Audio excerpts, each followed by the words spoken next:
In this week's DCS SITREP, we talk about the MiG-29, which is now available in-game. Eagle Dynamics releases a whopping patch with a large number of changes, including the MiG-29, and Heatblur Simulations discusses the AI A-6 Intruder, a long-awaited asset to the DCS franchise.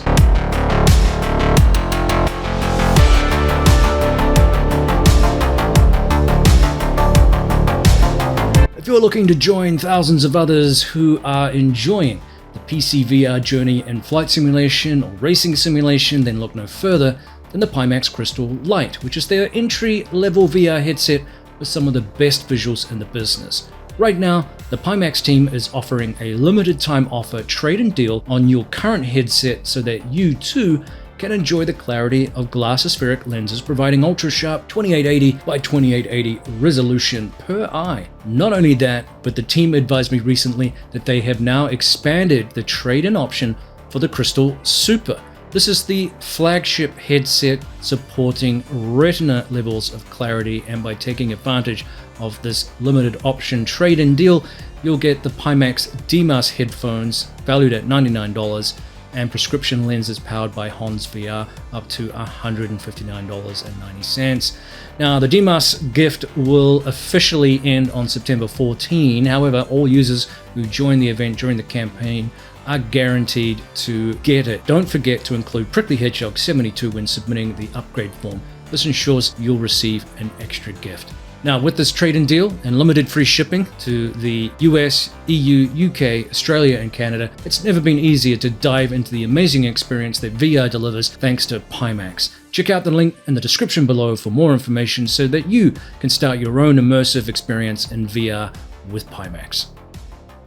Well, welcome back, DCS fans. This is Prickly Hedgehog. Once again, we're talking about DCS World, and the big news this week is the introduction of the MiG-29A in-game. Came a little earlier than I expected. Wags had hinted that they were hoping to get it out this month, and it has happened. So let's talk about the details of what's been introduced and what we can expect in the future, being that it is in early access. So the team said here that the full fidelity MiG-29A, important note there, full fidelity MiG-29A enters DCS, and it is a study level focus aircraft with emphasis on systems, flight model, sensors, weapons, and, as we expect these days, outstanding graphics. Now, it's designed as a point air defense fighter. The Export 912A variant pairs a capable radar and an infrared search and track system with an agile platform and deadly weapons. The result is a machine that lives for the merge, if you can get there in the first place, and remains lethal in beyond visual range engagements as well. So they ask here, why does the Fulcrum matter? Because a lot of people have sort of indicated, well, it's not really peer-to-peer in terms of an adversary for some of our Blue 4 Gen 4 aircraft, and that is reasonable,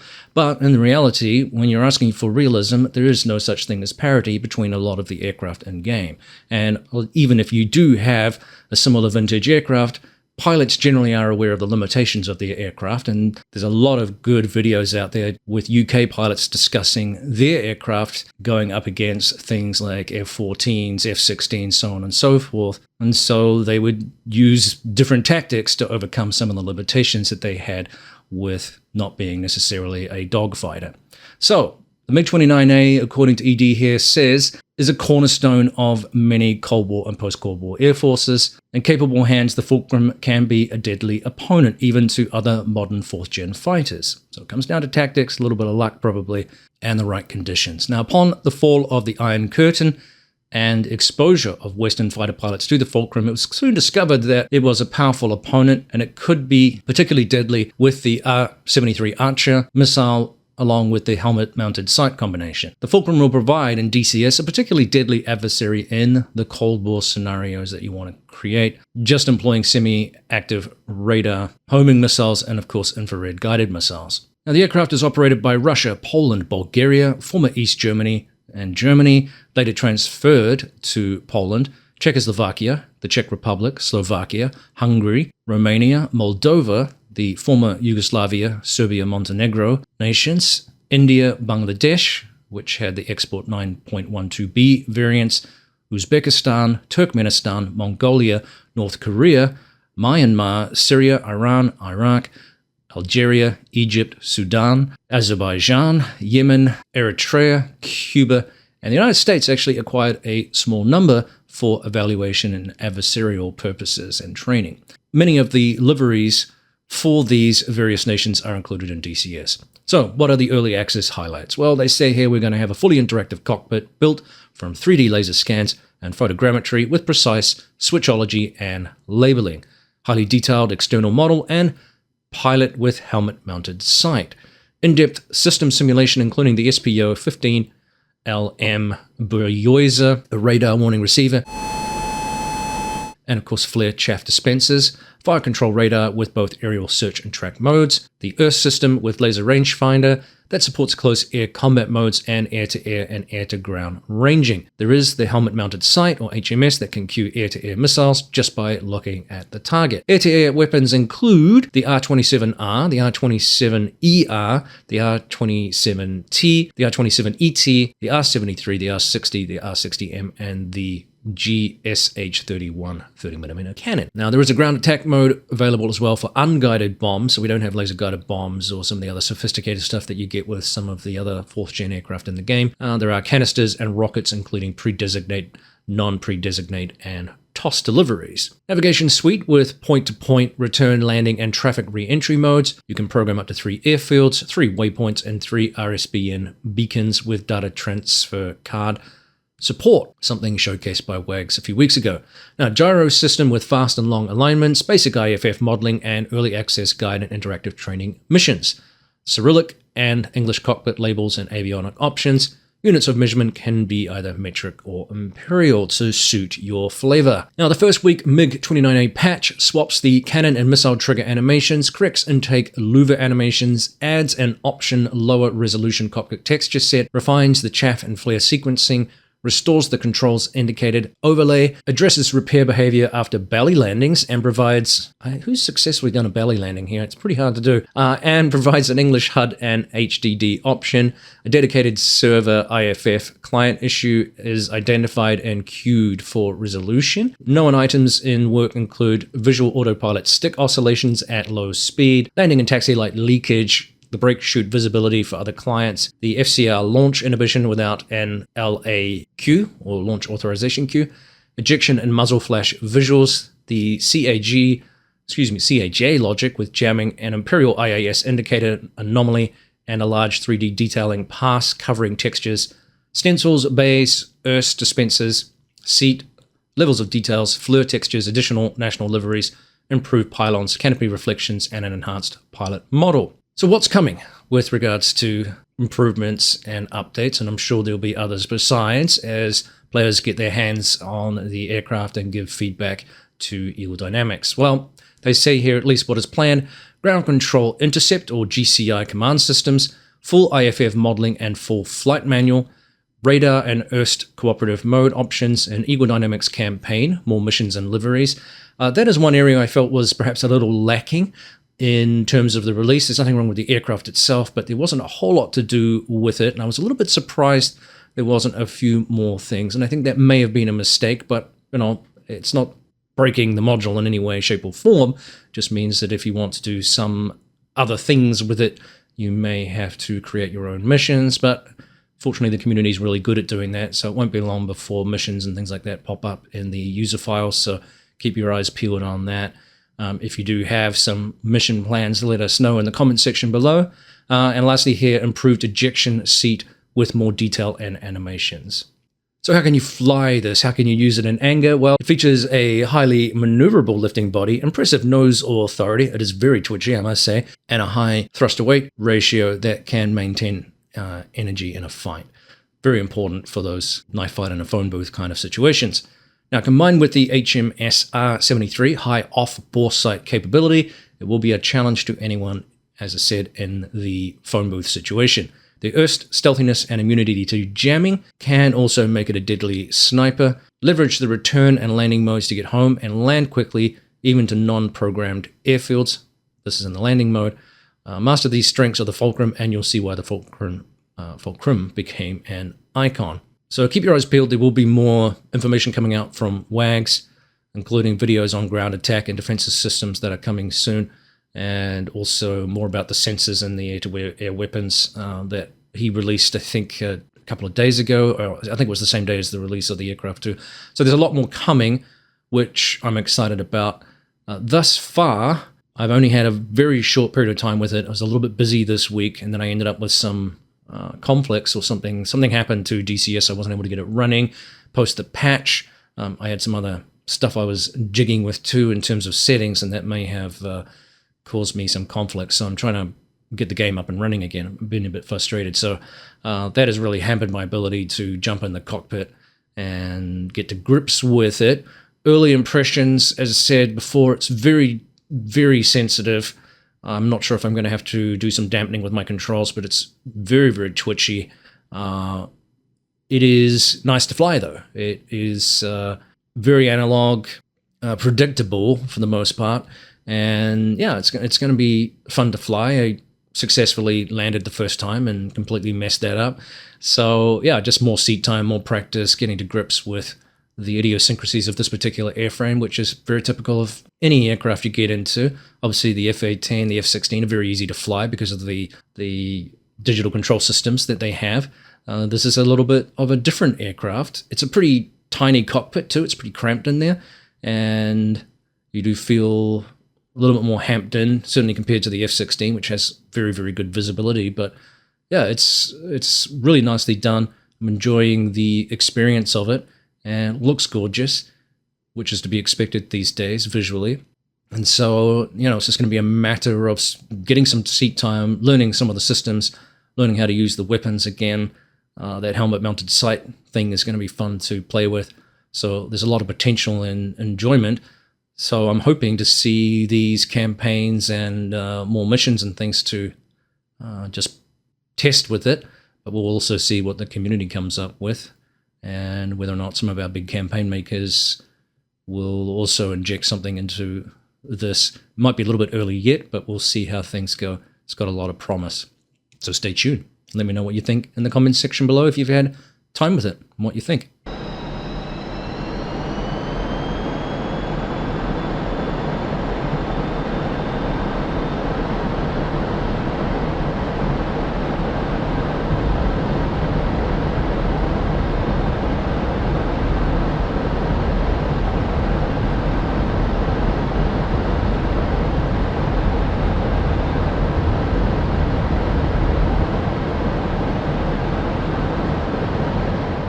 Alright, well that's the MiG-29 out of the way. What else is going on in DCS given the massive patch this week? Well, ED reminded us that they did updates to DCS Core and also the various modules and a few things besides. So let's start with the core news, and one of these is the introduction of RSBN and PRMG ground units. So you can now place these landing aid systems anywhere on any map, although the MiG-21 from Magnitude 3 is not compatible with these systems, and also Caucasus and Cold War Germany have integrated RSBN and PRMG landing aids. Now, Big Nui posted in the forums a little bit more information about how to use these respective pieces of equipment and where they need to be placed in relation to airfields. So it's kind of an interesting little update there. Now, the current Hill asset pack, which was released recently, has undergone numerous improvements. That includes model updates, vehicle parameters, and interaction refinements, which is good news. Now, here's a big one here. Now, obviously related to the MiG-29. With regards to weapons, the R-27 missile family has been fully reworked with a computational fluid dynamics-based aerodynamic model. So that's a significant introduction of changes. So we have now authentic control systems, updated seeker and guidance logic, new data link INS behaviors, and realistic limitations. So really good news there. Additional changes include adding the Mark 83 Air, GP HD bombs, laser perf code adjustments for the GBU-54, and expanded fuse options for Soviet and Chinese bombs. And they've corrected fuse sets for US weapons and accuracy refinements for cluster and penetration munitions. Again, some more really good news and great updates there. Several fixes address detonation trajectory and seeker issues, while visual and functional improvements extend to GMLRS and other ordnance. Now, regarding the terrain engine, and there's been inefficient loading of 3D modules has been tuned to load only those needed in the current context, improving performance in the mission editor and at mission start. So again, more great updates. And several AI aircraft got pinpoint behavior fixes, and they refer you to the changelog for more information about that. A couple of quality of life features, such as decimal inputs, were added to the mission editor, as well as the text search input fields in the rearming window. Multiplayer spawn windows were also improved, and the quick action generator now randomizes enemy units and AI skills on the selected mission type. Well, let's turn to modules, and some got a lot of updates, some just some basic updates or limited updates. We'll start with the Viper, which received numerous fixes, including emergency jettison mode, throttle access duplication on VPC hardware, bullseye text clarity on the FCR page, landing gear handle lighting, ECM pod mode transitions, AI advanced targeting pod, ATP use, Maverick low rate slew, harm targeting sensor or the HTS, and the HATAM attack display, HAD emitter overlap, HOTAS air-to-ground gun toggle, and the ATP behavior in air-to-air track while scan mode.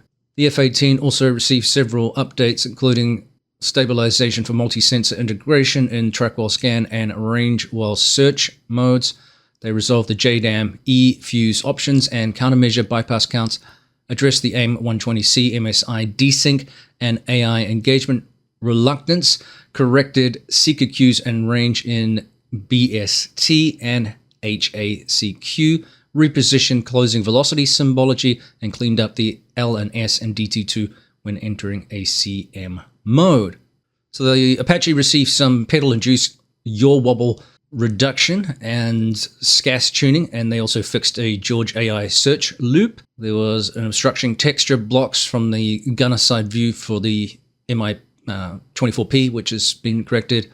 Some numbers missing for the Magnificent 8 corrected. Here's one that's really exciting. The F4U-1D Corsair.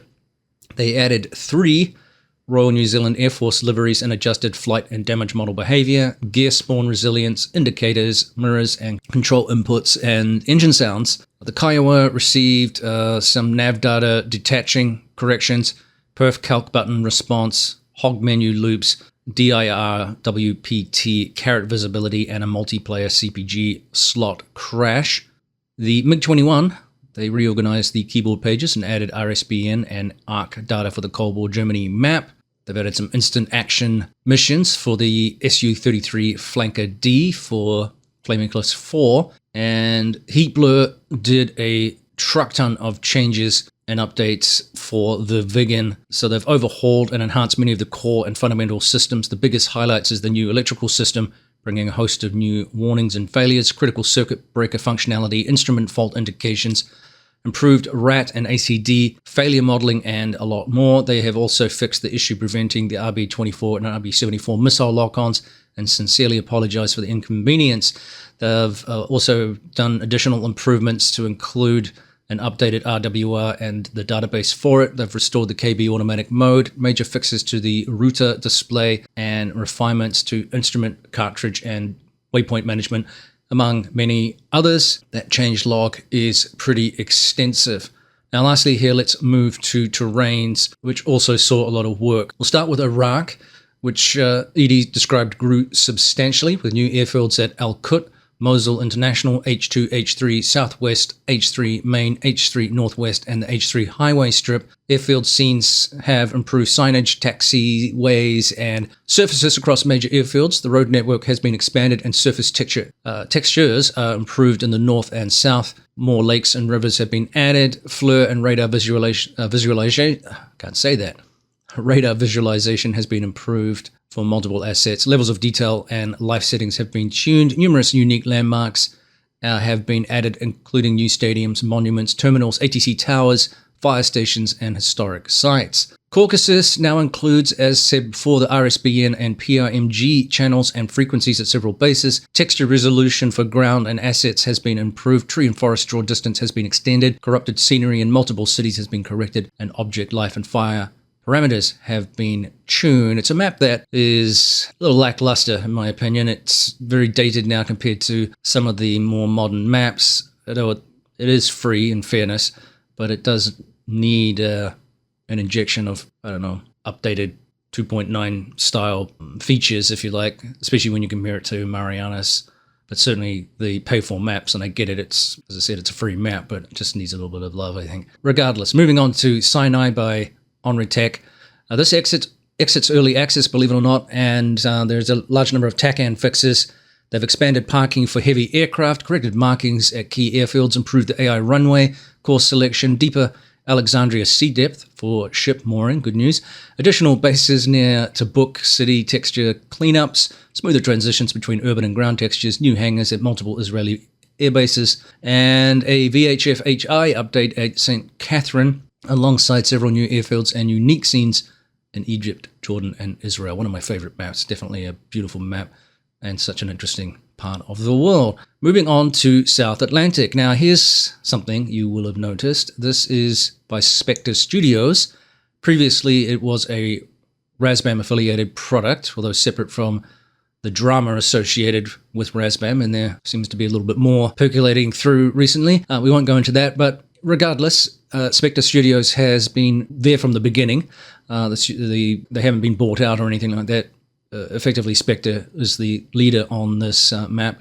So it's separated itself from Razbam, and they have been doing work on it. So the editor default date has moved, as was described recently, to 1st of October 2024. So it's going to be summer textures by default now. Numerous airfields and points of interest are revamped. Airfields received a VRAM optimization pass. Runway and road textures are quadrupled in quality. Building textures are doubled. Vegetation distribution is modernized. Snow and tiling issues are now corrected. Argentina and Chile terrain gained upgraded normal maps. Airfields benefit from animated radar units. New map-specific animated wind turbines. Corrected PAPI at Ushuaia. Modernized lighting that responds to takeoff and landing. And F10 map enhancements with borders and helicopter pads. So great news there for that map. As I've said previously, we had a long association with that map, and it is one of my favorites. And lastly here, DCS Cold War Germany by Ugra Media. That too receives the RSBN and PRMG call signs and channelization at many of the legacy fields, and they removed obsolete frequencies to improve approach stability and usability. Don't forget to update. All right, let's turn back again to what I said in the opening intro. Remember that Heatblur has said that they are wrapping up work that they have done over the summer, and that they are eager to launch, it seems, the AI version of the A-6 Intruder. This has been long awaited. Now, again, it's a AI version. We're not going to be able to fly it just yet. This will morph into at some later stage, presuming after the Eurofighter. Wherever that is at, we're not entirely sure. But for now, the A6 will just be an AI asset, which it's going to be an important one. And there was also talk of there being a refueling version of this as well. Whether that comes as part of this AI package is not known yet. We'll see how this goes. But that's going to be a delicious little embellishment to things like the Forrestal aircraft carrier, and will allow some other interesting, again, padding out of some features within the game. Being able to see that as part of the kind of growing list of Cold War packages within the game and scenarios is going to be helpful. Obviously, we all want to see the full fidelity version as soon as possible. Definitely one of my favorite aircrafts, and I'm very curious to see how that comes to fruition in the game. Now, Heatblur also announced that work is going on, remember, on the early variants of the F-14A. They're doing some updates there that were showcased in the 2025 and beyond video. That looks like it's in play here as well, and much less of a delay, hopefully, on that. So they did admit that they got pretty busy over the summer, but here we are. Hopefully we'll see these things sooner rather than later in the game. Very, very exciting news. Thanks for tuning in. It's been a long one. I appreciate all the feedback and the likes, the subscriptions, and all the rest of it. It really does help the channel chug along. We'll see you next time. Cheers.